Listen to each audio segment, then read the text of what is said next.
heureusement, il y a des ressources qui peuvent nous appuyer dans notre processus de retour au travail ou de changer nos horaires ou des choses comme ça. Comme je vous ai dit, de parler avec d'autres survivants et survivantes, ça a été géant pour nous de parler à des personnes qui savent ce que j'ai vécu. Ça vaut vraiment son pesant d'or. Ce sont les personnes avec lesquelles je peux parler le plus ouvertement. Et ce n'est pas une question non plus d'entendre quelqu'un me dire comment faire les choses. C'est simplement la liberté de pouvoir parler d'une expérience partagée avec d'autres. On n'a pas nécessairement grandi connaissant le cancer, alors que beaucoup d'autres choses qui arrivent dans notre vie, quand une relation se termine, les enfants, le mariage, ça, ce sont des choses partagées si universellement que tu peux simplement allumer n'importe quel canal de télévision ou mettre un poste de radio et vous en entendez parler, ça vous aide. Le cancer, malgré le fait qu'il y a beaucoup de personnes qui en souffrent, ce n'est pas quelque chose dont on entend parler tous les jours. Alors de trouver des personnes pour pouvoir partager ses sentiments et ses idées une fois que vous êtes prêt et de la façon que vous voulez, ça aide beaucoup. De lire également du matériel écrit par des survivants survivantes, ça peut aider beaucoup également. Il y a tant de livres qui ont été écrits, il y a toutes sortes de types de livres. Et il y a des livres très techniques, très médicaux, que certaines personnes adorent. Moi, j'ai parlé à beaucoup de personnes qui vraiment ont besoin de savoir tous les détails médicaux et que cela vraiment les aide à passer au travers. Et ensuite, il y a toute l'autre gamme qui sont des livres écrits d'une perspective très personnelle. Ça peut être des histoires un peu de raconter les expériences et ça peut aider également beaucoup. Il y a je ne sais pas combien de blogs en ligne, également de toutes sortes de types de survivants, survivantes de cancer, des médecins, des patients, des médecins qui ont été patients. Et ça, c'est très intéressant à lire parce qu'on peut avoir les deux côtés de leur part. Il y a toutes sortes de groupes de discussion un peu partout. Et ça m'a aidé beaucoup également de pouvoir aller en ligne et chatter avec des personnes d'un peu partout dans le monde qui parlaient de leurs différentes options de traitement et comment les choses ont fonctionné pour eux en retournant au travail.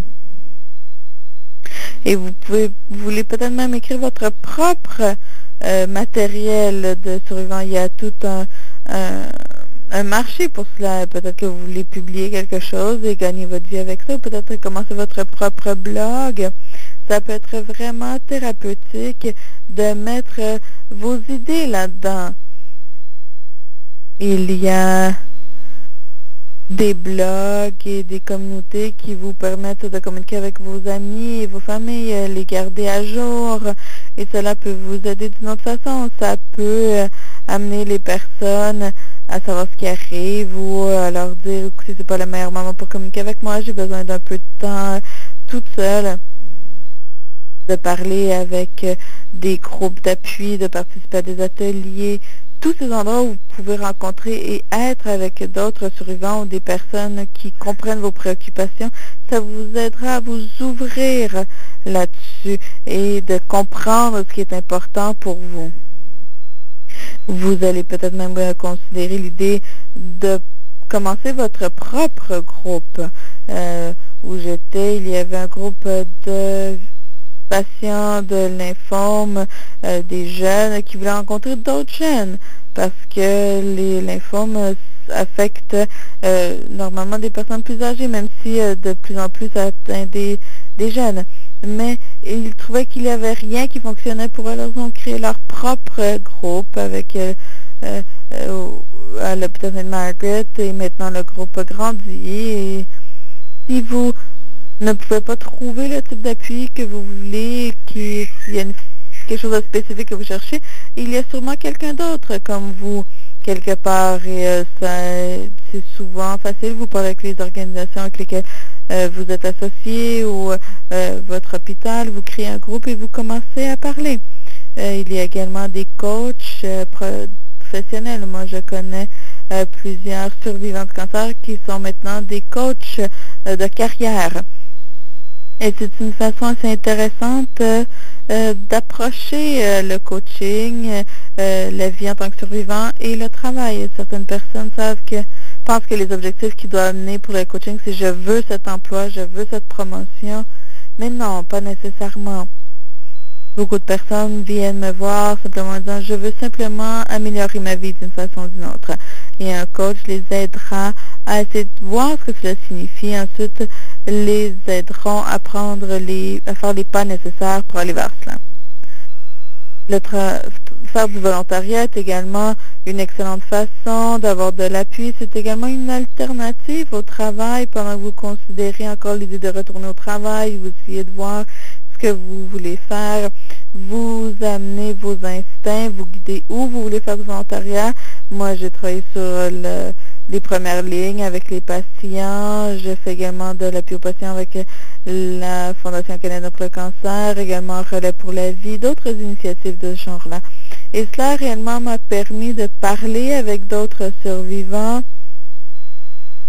et ça m'aide à voir comment les personnes gèrent les choses. Et le message réellement que j'essaye de vous donner aujourd'hui,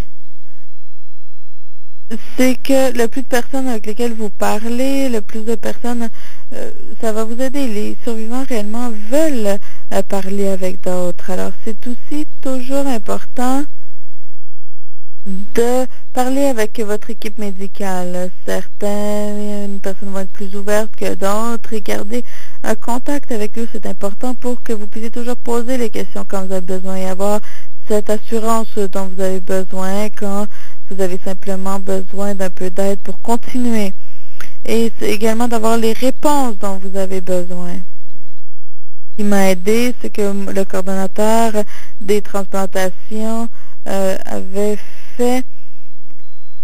établi des cours pour garder la forme après les traitements. Mais moi, je le faisais parce que j'aimais passer du temps avec elle. Je pouvais lui poser des questions. Comment d'autres personnes gèrent tel problème ou tel autre? Quand j'essayais de comprendre ce qui était important pour moi. Alors ça, vraiment, c'était excellent. Beaucoup des choses dont j'ai parlé ce soir ne sont pas directement reliées avec le travail, simplement un autre aspect de cancer dans la vie. Personne ne peut nous dire quoi faire ni comment le faire, mais de parler avec différentes personnes, ça crée des idées et des fois ça nous donne des conseils pratiques pour gérer différentes situations. Ça fait partie de notre évolution en tant que survivant de cancer.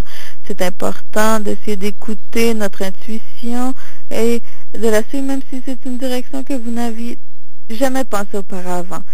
Si ça semble bien, ça ne veut pas dire que c'est facile ou pas et vous devez aller chercher l'appui dont vous avez besoin. Beaucoup d'entre nous croyons que l'on doit tout faire seul parce que c'est ce que l'on a toujours fait. Mais non, c'est le moment d'agir pour vous et de faire ce qui est bien pour vous. Alors, merci beaucoup. Et Iris, je crois que maintenant, on va ouvrir la ligne pour les questions et commentaires.